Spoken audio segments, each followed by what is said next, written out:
Chalanois, bonjour. C'est avec beaucoup d'émotion que je fais cette vidéo. Après ce qui s'est passé, j'ai pas l'habitude de faire des vidéos et rebondir sur ce genre de fait.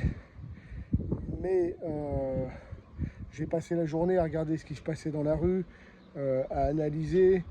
Bon, on va voir le ministre de l'Intérieur venir faire son élocution.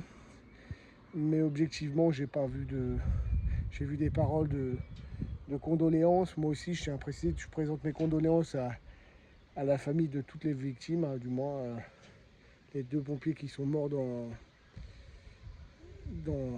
cette tragédie. J'ai pas mal d'amis pompiers, c'est un métier vraiment dangereux, mais là vraiment c'est ignoble ce qui leur est arrivé. Toutes mes condoléances. Voilà, mais c'est un sujet qui ne m'appartient pas, ça appartient à tout le monde de soutenir les pompiers. Et puis moi je vais vous donner un point de vue qui n'appartient qu'à moi, puisque je suis voisin et riverain du quartier.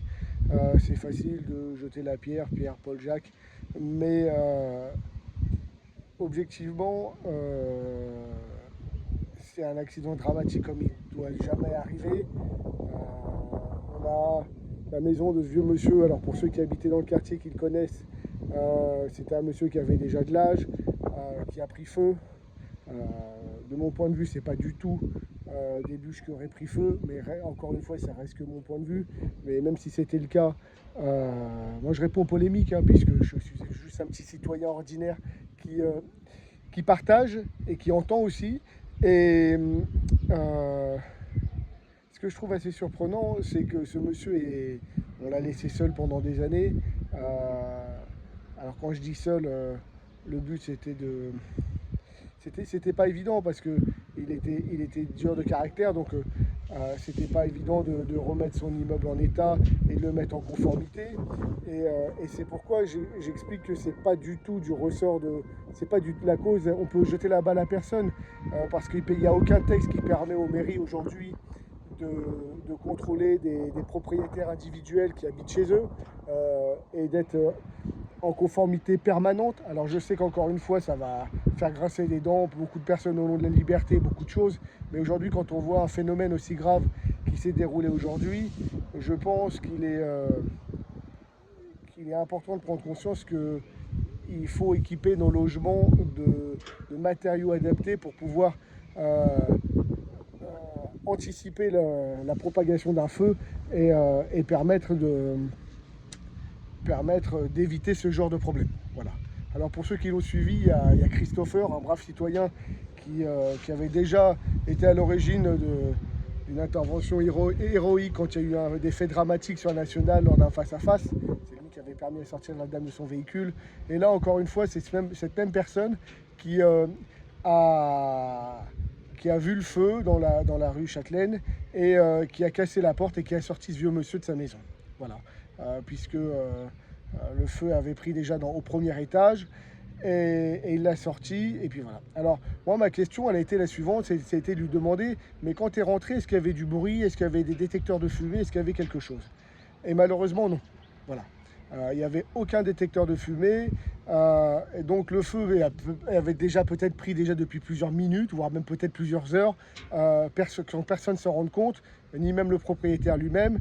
Et c'est là où le bas blesse, c'est que je pense qu'aujourd'hui tout le monde devrait avoir un détecteur de fumée dans sa maison, d'ailleurs c'est obligatoire, surtout pour la location, et il devrait y avoir des textes en ce sens qui permettent aux mairies de demander dans des zones aussi compliquées que la nôtre. Alors quand je dis compliqué, la ville historique de Laon, c'est une boîte d'allumettes, et il faudrait avoir des textes qui permettent dans des zones compliquées comme celle-ci, c'est pour éviter ce genre de drame, d'un peu anticiper l'arrivée, la propagation du feu et des flammes, dans le sens où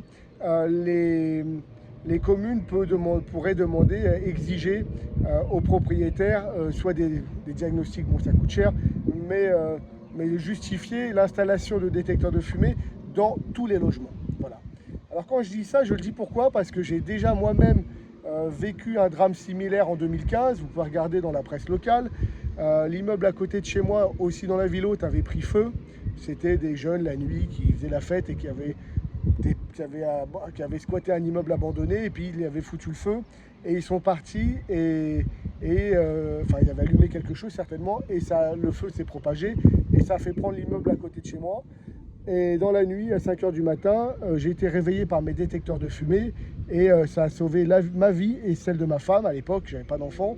Et c'est, j'estime, d'une importance capitale. Voilà.